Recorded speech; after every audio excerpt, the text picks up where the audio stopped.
Pemerintah Rusia melalui Kremlin mengecam tindakan Amerika Serikat yang disebutnya sebagai langkah-langkah mencekik terhadap Kuba. Senin, 9 Februari 2026.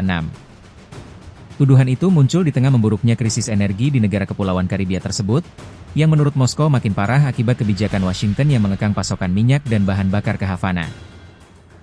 Juru bicara Kremlin Dmitry Peskov dalam keterangan pers kepada awak media menyatakan, situasi di Kuba benar-benar kritis, dan bahwa kebijakan AS telah menyebabkan banyak kesulitan bagi negara yang selama puluhan tahun menjadi sekutu politik Rusia. Peskov menyebut upaya soal pasokan energi ke Kuba kini menjadi pembicaraan intensif antara Moskow dan Havana. Teknik mencekik yang diterapkan oleh Amerika Serikat telah menimbulkan banyak kesulitan bagi negara tersebut. Kami sedang mendiskusikan dengan teman-teman Kuba untuk menemukan solusi atau paling tidak memberikan bantuan apapun yang kami bisa, ujar Peskov. Krisis energi Kuba makin parah. Krisis energi di Kuba telah mencapai titik yang mengkhawatirkan setelah Washington memperluas sanksi dan kebijakan tekanan ekonomi terhadap Havana. Pemerintah Amerika Serikat, di bawah Presiden Donald Trump, sejak akhir Januari 2026 menandatangani eksekutif order yang memberi kewenangan untuk mengenakan tarif terhadap negara yang memasok minyak ke Kuba. Langkah ini bertujuan menekan akses bahan bakar banyak negara kepada pemerintah Kuba, termasuk yang selama ini menjadi pemasok utama minyak seperti Venezuela dan Meksiko. Kebijakan itu diperkuat setelah operasi militer Amerika Serikat yang berujung pada penangkapan pemimpin Venezuela, Nicolas Maduro, pada awal Januari 2026. Venezuela, yang selama puluhan tahun menjadi pemasok utama minyak bagi Kuba, kini tidak lagi memenuhi kebutuhan energi pulau itu. Dengan demikian, pasokan energi yang vital bagi listrik, transportasi, hingga bahan bakar industri sangat terganggu. Akibatnya, pemerintah Kuba terpaksa memberlakukan serangkaian kebijakan darurat. Pemerintah di bawah pimpinan Presiden Miguel Diaz-Canel mengumumkan langkah-langkah seperti pembatasan penjualan bahan bakar, pemberlakuan 4 hari kerja dalam seminggu untuk perusahaan milik negara, serta rasio pasokan listrik yang ketat agar layanan esensial tetap berjalan. Dampak langsung terhadap masyarakat. Akibat kelangkaan energi yang semakin dalam, Kuba juga menghadapi pemadaman bergilir di banyak daerah. Listrik menjadi barang langka di banyak kota, termasuk ibu kota Havana, yang berkontribusi pada gangguan layanan dasar seperti transportasi umum, air bersih, serta layanan kesehatan. Dalam perkembangan terbaru, pihak berwenang Kuba bahkan memperingatkan maskapai penerbangan internasional bahwa bahan bakar jet tidak lagi tersedia di 9 bandara utama, termasuk Bandara Internasional Jose Marti di Havana, hingga setidaknya pertengahan Maret 2026. Hal ini memaksa beberapa maskapai besar seperti Air Canada memutuskan menangguhkan penerbangan ke Kuba, sementara yang lain mengatur ulang rute dan pasokan bahan bakar melalui negara lain sebelum mendarat di pulau itu.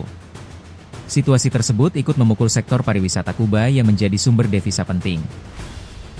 Dengan terganggunya operasi penerbangan internasional dan kekhawatiran wisatawan, banyak hotel dan resort terpaksa menutup sebagian layanan mereka atau mengurangi operasi guna menekan konsumsi energi. Reaksi internasional dan kritik Moskow. Rusia menilai kebijakan Amerika Serikat terhadap Kuba sebagai tindakan yang tidak dapat diterima dan berpotensi memicu krisis kemanusiaan. Selain pernyataan Peskov, Moskow juga menegaskan akan terus menjalin komunikasi dengan Havana untuk merancang bantuan dalam berbagai bentuk, termasuk kemungkinan suplai energi atau bantuan teknis lain. Pernyataan itu dipertegas oleh Duta Besar Rusia untuk Kuba, Victor Coronelli, yang menyatakan komitmen negaranya untuk terus memasok minyak ke Kuba sebagaimana telah berlangsung selama beberapa tahun terakhir, meskipun volume pasokan dipengaruhi oleh kondisi global dan geopolitik. Sementara itu, dari hadapan komunitas internasional, banyak negara dan analis memperingatkan bahwa tindakan memotong akses energi ke sebuah negara dapat menciptakan efek domino yang luas, tidak hanya berdampak pada ekonomi, tetapi juga pada kesehatan, pendidikan, dan kehidupan warga sipil secara keseluruhan. Lembaga internasional seperti PBB bahkan sempat mengeluarkan peringatan mengenai kemungkinan terjadinya keruntuhan kemanusiaan di Kuba jika situasi energi tidak segera diatasi. Posisi pemerintah Kuba. Presiden Kuba Miguel Diaz-Canel menegaskan bahwa negaranya siap melakukan pembicaraan dengan Amerika Serikat, namun bukan di bawah tekanan. Dalam beberapa pernyataannya, Diaz-Canel menyatakan kesediaan Havana untuk berdialog tetapi dengan syarat penghormatan terhadap kedaulatan dan tanpa syarat yang merugikan rakyat Kuba. Kami siap berdiskusi dengan Amerika Serikat, namun tidak di bawah tekanan, ujar Diaz-Canel dalam sebuah pidato resmi. Pernyataan ini mencerminkan keteguhan pemerintah Kuba untuk mempertahankan prinsip dan tidak menyerah pada apa yang mereka pandang sebagai agresi luar negeri. Tantangan ke depan. Krisis ini bukan hanya soal energi. Pengamat melihat implikasinya mencakup keamanan pangan, mobilitas publik, kesehatan masyarakat, dan stabilitas sosial. Ketegangan antara Kuba dan Amerika Serikat bisa memicu gelombang protes dan ketidakpuasan publik, terutama di tengah kesulitan sehari-hari masyarakat yang semakin akut.